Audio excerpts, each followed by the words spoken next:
নমস্কার প্রিয় তৃতীয় শ্রেণীর ছাত্রছাত্রীবৃন্দ, আজকের এই শিক্ষণীয় ক্লাসে তোমাদের সবাইকে জানাই আন্তরিক স্বাগত।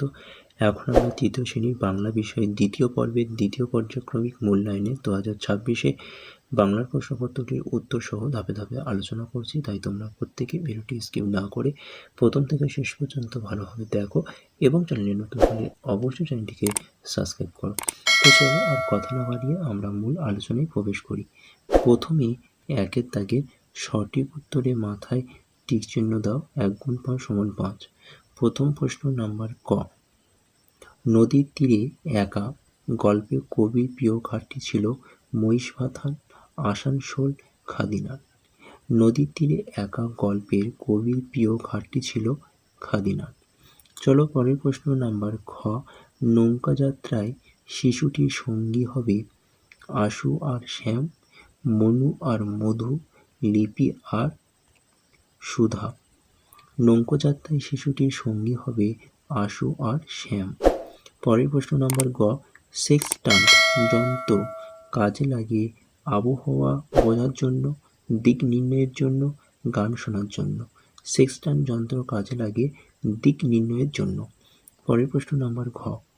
কুলির মাথায় মাল চাপিয়ে বিষ্টুবাবু যান সান্টাফে, বাদকশান, মুম্বাসায়। কুলির মাথায় মাল চাপিয়ে বিষ্টুবাবু যান মুম্বাসায়। চলো পরের প্রশ্ন নাম্বার ঙ। মাঝিপাড়ার 3টি ছাগল ছিল বড্ড বিদঘুটে, খুব ভালো শান্ত। মাঝিপাড়ার 3টি ছাগল ছিল বড্ড বিদঘুটে। নাম্বার 2। শূন্যস্থান পূরণ করো যে কোনো 5টি। 1 × 5 = 5। প্রথম প্রশ্ন নাম্বার ক। গাছ বসাবো কবিতাটির লেখকের নাম হলো ড্যাশ। গাছ বসাবো কবিতাটির লেখকের নাম হলো কার্তিক ঘোষ। পরের প্রশ্ন নাম্বার খ। গাছেরা কেন চলাফেরা করে না? গল্পে লোকেদের মুখে করুণায় বদলে ফুটে উঠেছিল ড্যাশ হাসি, কুৎসিত হাসি। পরের প্রশ্ন নাম্বার গ। ড্যাশ মাঠে একলা নিঃশ্বাস ফেলে বৃথা আঁকুপাঁকু করে। তেপান্তর মাঠে একলা নিঃশ্বাস ফেলে বৃথা আঁকুপাঁকু করে। চলো পরের প্রশ্ন নাম্বার ঘ। একা একা থাকলে নেই তাতে ড্যাশ কমে যায়, একসঙ্গে থাকলে ড্যাশ বাড়ে। একা একা থাকতে নেই তাতে শক্তি কমে যায়, একসঙ্গে থাকলে শক্তি বাড়ে। পরের প্রশ্ন নাম্বার ঙ। এদিকে ড্যাশ আর ওইদিকে ড্যাশ, এদিকে আজান আর ওইদিকে শিয়ারাম। চলো পরের প্রশ্ন নাম্বার চ।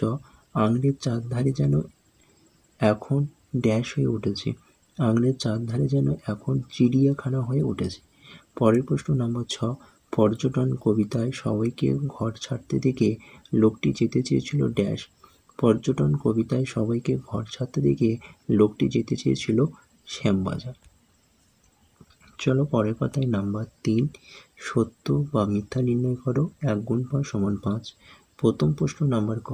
কবির প্রিয় 3টি নদী ছিল দামোদর, ইছামতি আর গঙ্গা। বাক্যটি মিথ্যা। পরের প্রশ্ন নাম্বার খ। ঢেউয়ের তালে তালে গল্পে কবিদের কচ্ছপের সঙ্গে বন্ধুত্ব করতে ভয় হচ্ছিল, কারণ সে যদি তাদের জালটা মুখে কামড়ে ধরে। বাক্যটি সত্য। নাম্বার গ।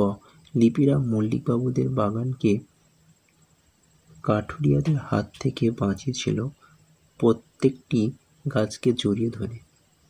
বাক্যটি সত্য। নাম্বার ঘ। তালগাছের সাথী মিলেছিল যখন তাতে 2টো বাবুই পাখি বাসা বেঁধেছিল। বাক্যটি সত্য। নাম্বার ঙ।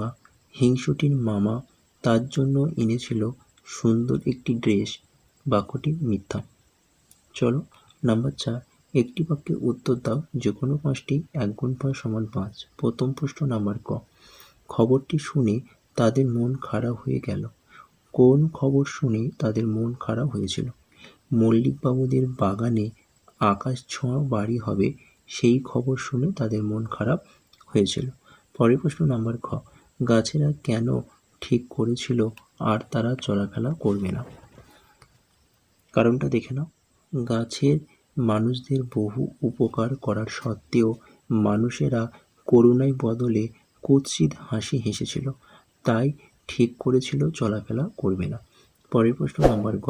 হিংসুটি তার দিদির প্রাইজে পাওয়া বইটিকে কী করেছিল? হিংসুটি তার দিদির প্রাইজে পাওয়া বইটিকে কালি ঢেলে মলাট ছেড়ে কাদায় ফেলে নষ্ট করেছিল। পরের প্রশ্ন নাম্বার ঘ। ডিউক কী কারণে হাসতে হাসতে গড়িয়ে পড়েছিল? রসগোল্লার টিন সমুদ্রে ছুঁড়ে ফেলতে গিয়ে 2-1 ফোঁটা রস গায়ে পড়তে পিঁপড়ে হবে ভেবে লেখক সমুদ্রের জল দিয়ে ধরছিল, সেই দেখে ডিউক হাসছিল।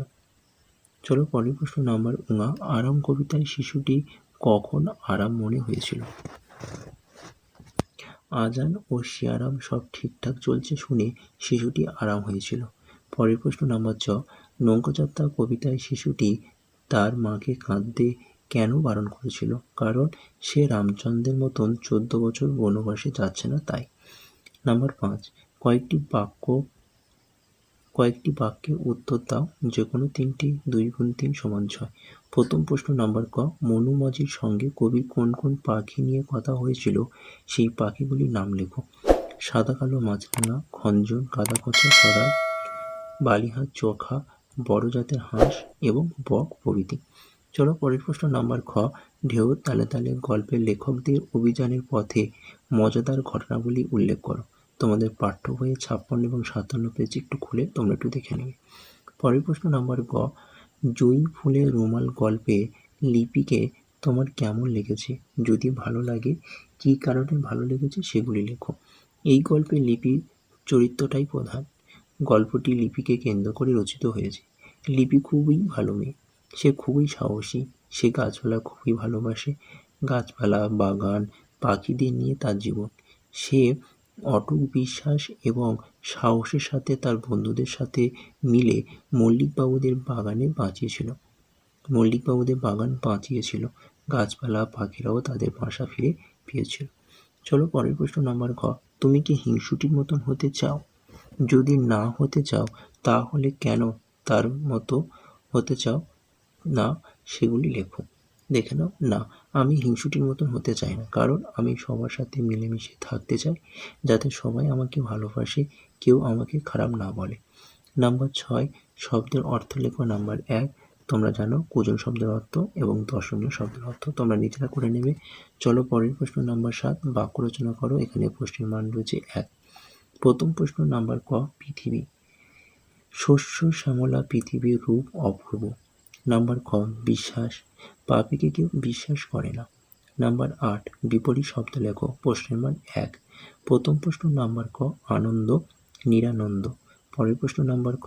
যাওয়া, বিপরীত শব্দ হবে আশা। নাম্বার 9। বর্ণ বিশ্লেষণ করো। এখানে প্রশ্নের মান রয়েছে 1। প্রথম প্রশ্ন নাম্বার ক। ত্রেপান্তর। ত যোগ এ যোগ প যোগ আ যোগ দন্তন্য যোগ ত যোগ অ যোগ র, তেপান্তর। চলো পরের প্রশ্ন নাম্বার খ। গাছপালা। গ যোগ আ যোগ ছ যোগ প যোগ আ যোগ ল যোগ আকার, গাছপালা।